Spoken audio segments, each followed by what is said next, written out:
सुप्रभातम।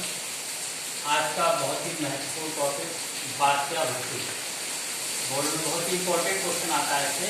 क्या है बात्या भट्टी? जैसे कि आप डायग्राम देख रहे हैं यहाँ पर, क्या है ये एक बात्या भट्टी का डायग्राम है।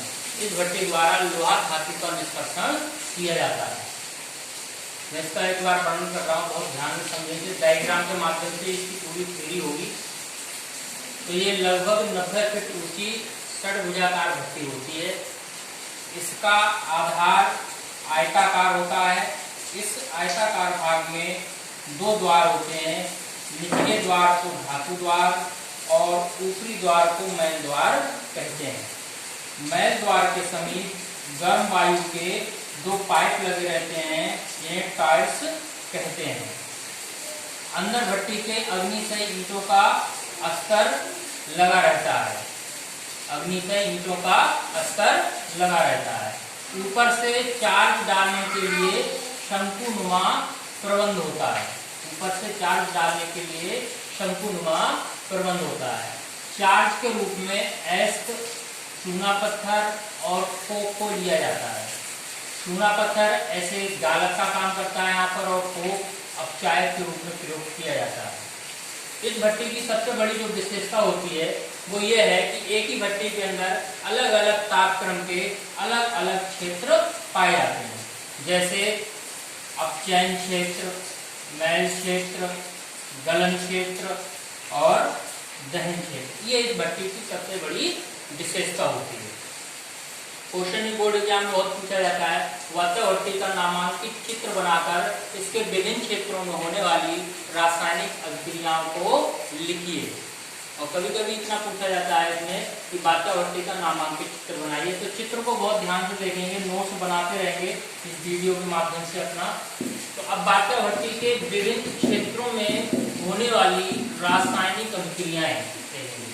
बात्या भट्टी के विभिन्न क्षेत्रों में होने वाली रासायनिक अभिक्रियाएं, जैसे पहला क्षेत्र क्या है इसका, अपचयन क्षेत्र होता है। इसका तापमान लगभग 1070 केल्विन होता है। अपचयन क्षेत्र में कौन कौन सी अभिक्रियाएं होती हैं? सर्वप्रथम इसमें मैग्नेटाइट हेमेटाइट में ऑक्सीकृत होता है। फिर हेमेटाइट से आयरन ऑक्साइड और आयरन ऑक्साइड से आयरन में आपका अपचयन हो जाता है। तो यहाँ से हमें क्या, ये लोहा धातु प्राप्त हो गई। लोहा धातु में अपचयन हो गया। दूसरा क्षेत्र इसमें आता है मैल क्षेत्र। कौन सा है? मैल क्षेत्र। इसका तापमान लगभग 1270 केल्विन होता है।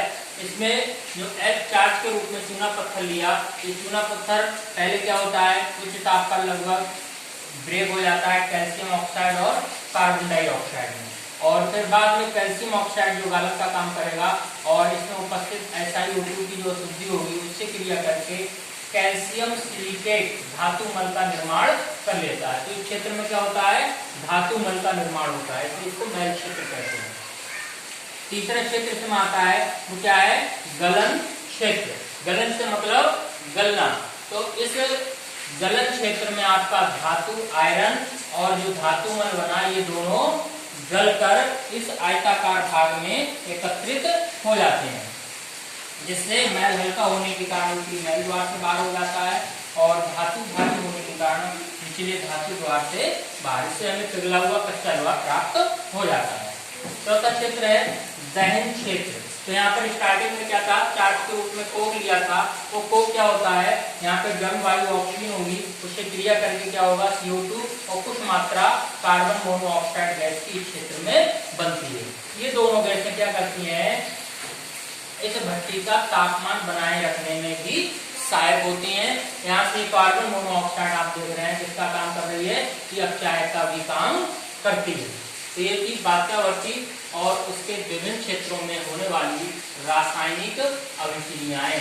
क्वेश्चन बोर्ड एग्जाम में कैसे पूछा जाता है, लोहा धातु के दो अयस्कों के नाम बताइए, बात्या भट्टी का नामांकित चित्र बनाइए, या बात्या भट्टी के विभिन्न क्षेत्रों में होने वाली रासायनिक अभिक्रियाओं को लिखिए। कई बार बोर्ड एग्जाम में पूछ रहा है। सभी भैया बहनों से आशा करता हूँ कि इसको बहुत अच्छे से समझेंगे और अच्छा नोट्स बनाएंगे, डायग्राम भी अच्छे से समझ लेंगे, और फिर डायग्राम के बाद इसके विभिन्न क्षेत्रों में होने वाली जो रासायनिक अभिक्रियाएं यहाँ पर इस तक आप देख रहे हैं इनको अपनी कॉपी में अच्छे से लिख लेंगे। बहुत ही important question, very very most important question. सभी भैया बहनों का दिन मंगलमय हो।